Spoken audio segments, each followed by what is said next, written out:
In this video, we will build upon what you already know about geometric sequences to talk about what happens when you start adding the terms of a geometric sequence together to make a geometric series. On your screen, I've included a summary of what you already know about geometric sequences.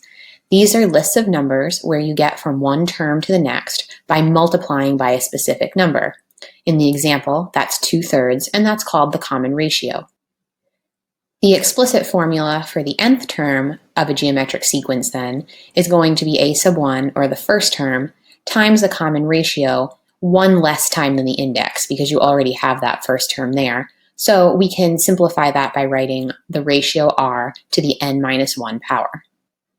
Now, what we're going to be talking about today, as it says at the top of your screen, is how to find the sum of the first n terms of a geometric sequence.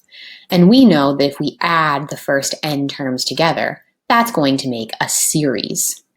Similar to an arithmetic sequence, the first n terms of a geometric sequence are called S sub n, where n is the number of terms, and that's referred to as a partial sum, because you're only summing together part of the terms in the sequence, which could go on forever. Since we're talking about a sum, S sub n represents the sum from k equals 1 to n, 1 being the first term, n being the last term, using sigma notation because we're talking about a sum. And then I have the general term there, a sub 1 times r to the k minus 1. And then highlighted in orange, I have your sum formula. It's going to be a sub 1, the first term, times 1 minus r to the n, so that's the ratio raised to the number of terms that you're summing, divided by 1 minus the ratio. I'm not going to prove why this formula works, but I have included with this video a link if you would like to look at the proof. Rather, I'd like to focus on an example of how to use this formula. In this example, we're going to find the sum S sub n of the first n terms in the sequence, a half to the n, and then also find the specific partial sums S sub 5, 7, and 10. The reason that initial 1/2 to the n is written in curly brackets or braces is because a sequence is a set of numbers, and set notation is to put it in curly brackets, just in case you're wondering. So for our sum formula, basically what we need to know is the first term, the ratio, and the number of terms, which in this case is going to be n. So I wrote down that a sub 1 is going to be 1/2 to the 1, or half, and our common ratio is going to be a half because that's what we're multiplying by every time. Then I simply plugged these things into the formula for S sub n. Again, I'm using n as the exponent, and I simplified, and doing that algebra, it comes out to 1 minus 1/2 to the n. To do the second part of the problem, specifically finding S sub 5, 7, and 10, I just took my S sub n formula, which is already simplified, and I plugged in 5, 7, and 10. Then, finally, I used my calculator to get a decimal approximation for the answer of each one.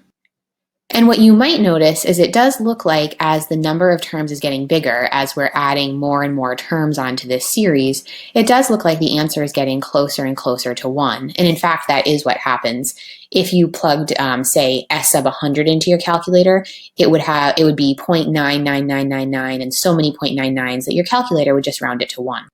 And that brings us to the idea of an infinite geometric series. So that would be a sum of an infinite number of terms of a geometric sequence. So a sub 1 times the ratio once, then twice, then keep going, then keep going, then keep going forever and ever and ever. And so you'd have an infinite number of terms.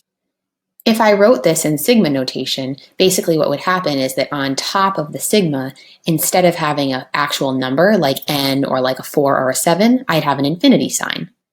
Now, the really interesting thing about infinite geometric series is that sometimes, even though they have an infinite number of terms, they can have a finite sum, which means you'd add together an infinite number of numbers, but then somehow get a finite answer, like 1. If that happens, we say an infinite geometric series converges, which means come together. In other infinite geometric series, though, when you're adding that infinite number of terms together, the answer keeps getting bigger and bigger and bigger and bigger, so you could never actually find an answer. And in that case, we say it diverges.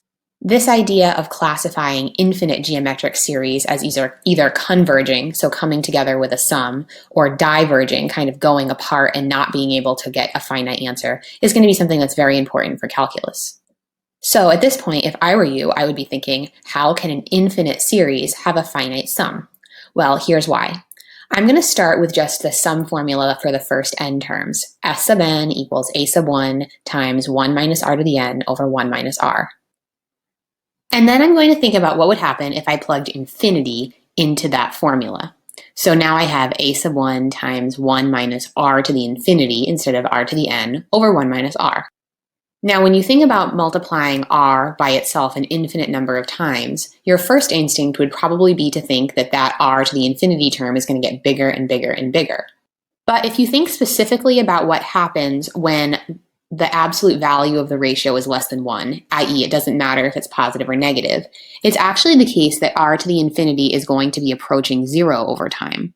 To think about why this is, just think about multiplying a half by itself over and over. The more times you multiply by a half, the closer and closer that number is getting to 0.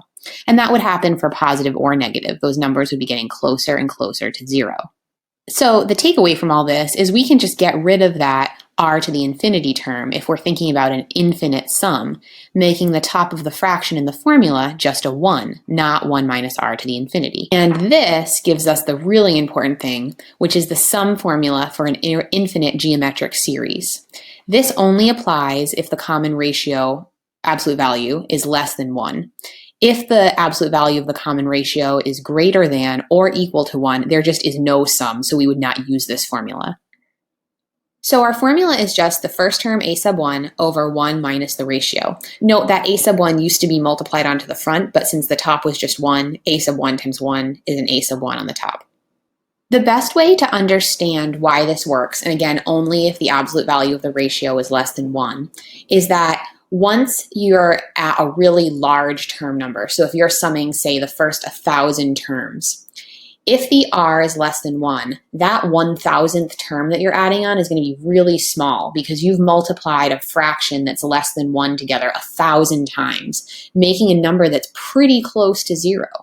So when you add that term onto your sum, it really doesn't change the sum at all. And then adding the 1,001st term isn't really going to change it. The 1,002nd term isn't really going to change it. So it allows the sum of these infinite numbers to actually approach a certain finite number, given by a sub 1 over 1 minus r. So we're going to end with one more example problem, and this type of problem is probably the most important thing that you're going to need to do with infinite geometric series. We're going to start by looking at the geometric series and determining if it converges or diverges. And then if it converges, we'll find the sum. Remember, if it diverged, finding the sum would not be something we can do. So to figure out if the series converges, we need to determine what the common ratio is and figure out if its absolute value is less than 1. If it is, then we have a convergent series. If not, then it's divergent. So I can see from my list that a sub 1 is 1. And it also looks like the common ratio is negative 3/4 because when I go from the first term to the second term, 1 times negative 3/4 would be negative 3/4. To check to make sure the pattern held, I tried the second term, negative 3/4, times what I thought the ratio was, negative 3/4, and I got positive 9/16, which was in fact a sub 3. So this is an example of a negative common ratio, so the series alternates, and that's totally fine. So since the absolute value of my common ratio is less than 1, that means my series converges. Now that I know that my series converges, I can use the formula. So I'm doing the infinite sum from 1 to infinity of my formula for my series. A sub 1 is 1 times my ratio, negative 3/4 times to the k minus 1 power. And then I just plugged in 1 as a sub 1 and negative 3/4 as r in my formula and simplified to get 4/7. And so this means that no matter how many terms I add together, the answer is never going to get bigger than 4/7. Unlike an infinite series, this video does have an end, and that's now.